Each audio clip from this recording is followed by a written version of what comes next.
Dear students, today I shall teach you the lesson A Letter to God. जो हमारा जो syllabus है उसका फर्स्ट लेसन है ए लेटर, एक पत्र, टू गॉड, भगवान के लिए एक पत्र। और इसका जो मेन कैरेक्टर है वो लेंचो है, जो कि एक फार्मर है, किसान है। टेक्स्ट देखेंगे अब। The house only one in the entire valley. एक अकेला घर था एक वैली के बीच। वैली कहते हैं घाटी के लिए। Set on the crest of a low hill. और यह घर लो हिल मीन्स एक छोटी पहाड़ी थी, उसकी क्रेस्ट पर स्थित था। क्रेस्ट कहते हैं चोटी। From this height one could see the river and the field of ripe corn.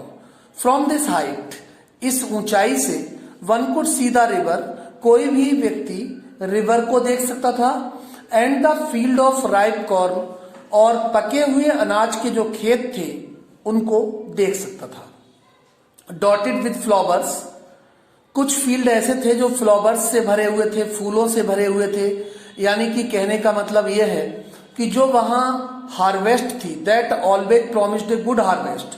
सीधे सीधे हम ये कहेंगे, ये समझेंगे कि उस समय जो हार्वेस्ट थी वो हार्वेस्ट गुड क्रॉप कंटेन करती थी। उस समय जो फसल थी खेतों में अच्छी थी। और लेंचो नाम का जो किसान है, फार्मर है, वो अपनी फसल को देखकर बहुत खुश होता है। The only thing the earth needed, उस समय फसल के लिए आवश्यकता थी, वॉज ए डाउनपोर और एटलीस्ट ए शोअर। डाउनपोर का मतलब हल्की बारिश, शोअर का मतलब भी हल्की बारिश। यानी कि लेंचो जो फार्मर था वो ये होप कर रहा था कि हल्की बारिश हो जाए तो मेरी फसल और अच्छी हो जाएगी। थ्रू आउट द मॉर्निंग, सुबह के लिए, Lencho who knew his fields intimately, Lencho नाम का जो फार्मर है वो अपने फील्ड पर जाता है, खेतों पर जाता है, और अपने फील्ड को, अपने खेतों को, उनमें फसलों को इंटीमेटली देखता है। इंटीमेटली का मतलब हुआ बिल्कुल पास से उसको ठीक से देखता है।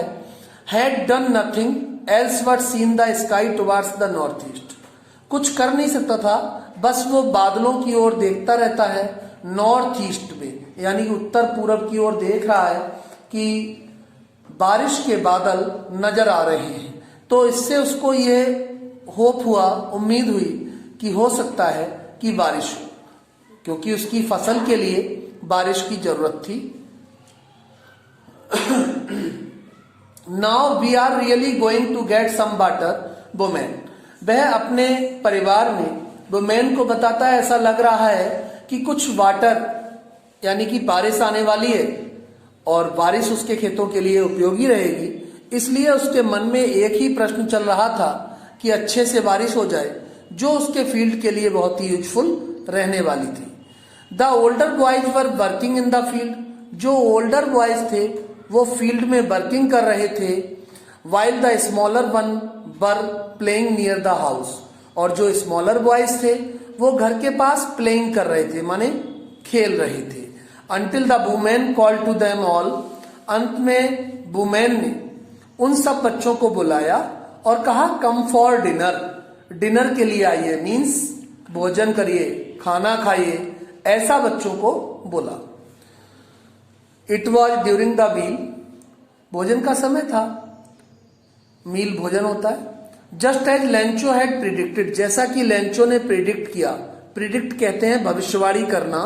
जैसा कि लेंचो ने भविष्यवाणी की, big drops of rain began to fall, इतने में क्या हुआ, बड़ी बड़ी बूंदें गिरना शुरू हो गई। In the north east huge mountains of cloud, उत्तर पूरब की ओर से बादल आ रहे थे, और बादल ऐसे चले आ रहे थे जैसे क्लाउड माउंटेन के रूप में दिखाई दे रहे थे। कुड बी सीन अप्रोचिंग, ऐसा आभास हो रहा था कि बहुत ही जल्दी बादल अप्रोच होने वाले हैं, मीन्स पहुंचने वाले हैं वहां।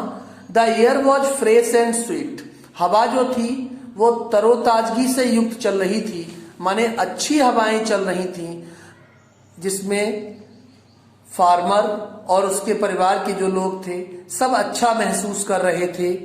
The man went out for no other reason than to have the pleasure of feeling the rain on his body. वो व्यक्ति ऐसा सोचता है कि अब बारिश होने लगी, अब हमें इस बारिश का आनंद अपने शरीर पर महसूस करना चाहिए, मीन्स उसे बारिश में भीगना चाहिए। एंड वेन ही रिटर्न, जब वो वापस आया, ही एक्सक्लेम्ड, उसने वर्णन किया, these are not rain drops, means Lencho ने कहा कि ये रेन ड्रॉप्स नहीं है, ये बारिश की बूंदें नहीं है, फॉलिंग फ्रॉम द स्काई, जो आकाश से गिर रही हैं, दे आर न्यू क्वाइंस, ये नए क्वाइंस हैं, सिक्के हैं। The big drops are 10 cent, बड़ी जो बूंदें थी उनकी तुलना करता है लेंचो फार्मर 10 सेंट के क्वाइन से। 10 सेंट पैसा मान लीजिए, जैसे अपने यहाँ पैसे चलते हैं वहां सेंट चलते थे, तो एक छोटी राशि है, उसके क्वाइन से कंपेयर करता है, तुलना करता है। And the little ones are 5, और छोटे जो बूंदे थी उसकी वो कंपैरिजन, उसकी वह तुलना 5 सेंट के क्वाइन से करता है। With A satisfied expression he regarded the field of ripe corn, अब वह संतुष्ट होता है और वह अपने राइप कॉर्न के जो खेत थे, पकी हुई फसल के जो खेत थे, उनकी तरफ इशारा करता है। विद इट्स फ्लावर्स, कुछ फील्ड फ्लावर्स से भरे हुए थे। Draped in A curtain of rain, जो बारिश हो रही थी उसके लिए यहां राइटर ने कर्टेन ऑफ रेन कहा है। कर्टेन मीन्स पर्दे होते हैं और रेन बारिश होती है, यानी बारिश ऐसे दिख रही थी जैसे पर्दों को लटका दिया गया हो। But suddenly a strong wind began, अचानक एक स्ट्रॉन्ग विंड शुरू हो गई। स्ट्रॉन्ग विंड का मतलब क्या? तेज हवा।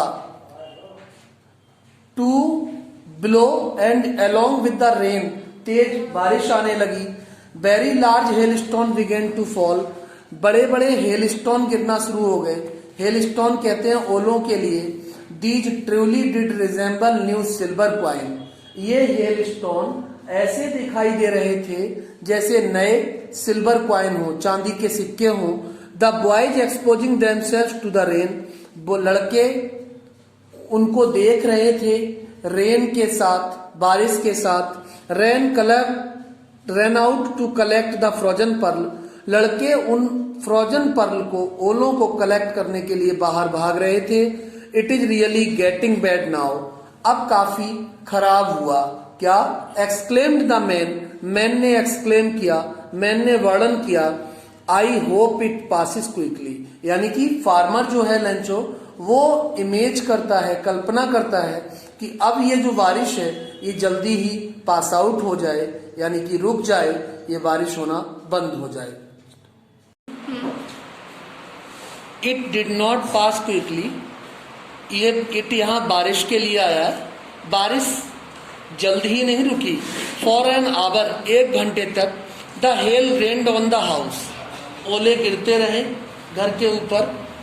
द गार्डन, बगीचे के ऊपर इधर उधर। द हिल साइड, पहाड़ियों पर। द कॉर्न फील्ड, अनाज के खेतों में। ऑन द होल वैली, संपूर्ण वैली में, यानी कि घाटी में जगह जगह ओले गिरते रहे। The field was white, field कैसे थे? सफेद दिखाई दे रहे थे। As if covered with salt, ऐसे सफेद जैसे उन्हें नमक से ढक दिया गया हो। Not a leaf remained on the trees, पेड़ों पर, पौधों पर एक भी पत्ती नहीं बची। ओलों के प्रभाव से सारी पत्तियां टूट कर गिर गईं। The corn was totally destroyed, अनाज पूरी तरह डिस्ट्रॉय हो गया, नष्ट हो गया। The flowers were gone from the plants, जो फ्लावर्स थे वो टूट टूट कर पौधों से नीचे गिर गए। Lencho soul was filled with sadness, Lencho का मन, आत्मा दुख से भरा हुआ था। When the storm had passed, जब तूफान, बारिश का तूफान, ओलों का तूफान समाप्त हो गया। He stood in the middle of the field, वो खेतों के बीच में खड़ा हुआ and said to his sons, उसने अपने पुत्रों से कहा, a plague of locust would have left more than this. उन्होंने कहा इस तरह से पूरी फसल का विनाश हुआ है जैसे कोई लोकस्ट यानी कि टिड्डी एक कीड़ा होता है जो फसल को समाप्त कर देता है। टिड्डियों ने फसल को पूरी तरह से तहस नहस कर दिया हो, समाप्त कर दिया हो। The hail has left nothing. Hail means ओले, ओलों ने कुछ नहीं छोड़ा, कुछ नहीं बचा। This year we will have no corn. इस साल हमारे पास बिल्कुल कॉर्न नहीं होगा। कॉर्न मीन्स अनाज। इस साल यानी कि आगे देख रहे हैं ना, डॉट डॉट लगे हुए हैं, मतलब हुआ कि हमारे पास इस साल खाने के लिए कुछ भी नहीं होगा, हमें स्टार्व रहना पड़ेगा, हमें भूखे रहना पड़ेगा। ऐसी स्थिति का अनुभव कर रहा था कौन? लेंचो नाम का farmer. That night was a sorrowful one. उसने कहा कि वो जो नाइट थी, रात थी, वो सॉरोफुल थी, दुख भरी थी। All our work for nothing. हमने जो सारा काम किया वो नथिंग में कन्वर्ट हो गया, सब विनाश हो गया। There is no one who can help us. कोई नहीं बचा जो हमें मदद करता। We shall all go hungry. हम सबको भूखा रहना पड़ेगा दिस ईयर, इस साल। But in the hearts of all, सबके हृदय में, who lived in that solitary house, जो उस एकांत घर में रहते थे, उन सबके हृदय में एक ही बात थी। There was a single hope. उन्हें उम्मीद थी, हेल्प फ्रॉम गॉड। क्या उम्मीद थी? कि भगवान से निश्चित ही उनको कुछ ना कुछ मदद प्राप्त होगी। उन्हें भूखा नहीं मरना होगा, भूखा नहीं रहना होगा। Don't be so upset. परेशान मत हो। इवन दो, यद्यपि this seems like a total loss. ये तो बात सच थी कि टोटल लॉस हो गया था, पूरी तरह सब कुछ बर्बाद हो गया था। रिमेंबर, रिमेंबर मीन्स याद रखिए, no one dies of hunger. कोई भी भूख से नहीं मरता है। दैट इज वॉट दे से। वे सब कहते हैं no one dies of hunger, कोई भी भूख से नहीं मरता है। ठीक है, इस वीडियो में हम यहाँ तक आपको पढ़ा रहे हैं और इससे पहले हमने आपको इसके नोट्स, क्वेश्चन कुछ भेज चुके हैं। आई होप कि वो आपने लिटरेचर की कॉपी में लिख लिए होंगे। ठीक, कुछ और भी नोट्स जो एग्जाम में आपको मिल सकते हैं ऐसे भेजेंगे और ध्यान से आप अपनी लिटरेचर की कॉपी में ये नोट करें। Thanks a lot.